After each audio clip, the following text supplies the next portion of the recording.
அம்பத்தூரில் ஏற்பட்ட தொடர் மின்வெட்டிற்கு எதிர்ப்பு தெரிவித்து பொதுமக்கள் சாலை மறியல் போராட்டத்தில் ஈடுபட்டனர். எஸ்பி நகர், விஜயலட்சுமிபுரம், கள்ளிக்குப்பம் உள்ளிட்ட பகுதிகளில் 3 மணி நேரத்திற்கும் மேலாக மின்சாரம் துண்டிக்கப்பட்டதால் ஆத்திரமடைந்த மக்கள் கள்ளிக்குப்பம் மின்சார அலுவலகம் எதிரே மறியலில் ஈடுபட்டனர். இதனால் அம்பத்தூர் ரெட்டில் சாலையில் கடும் போக்குவரத்து நெரிசல் ஏற்பட்டு பயணிகள் 2 மணி நேரம் வாகனங்களுடன் காத்திருந்தனர்.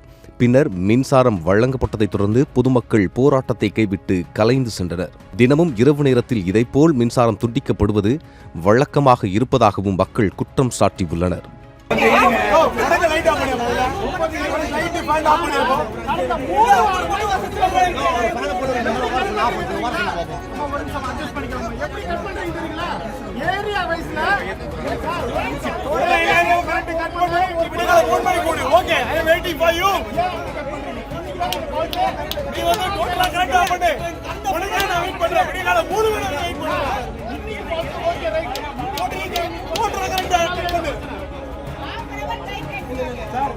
ரெண்டு மணி நேரம் ஆயிடுச்சு.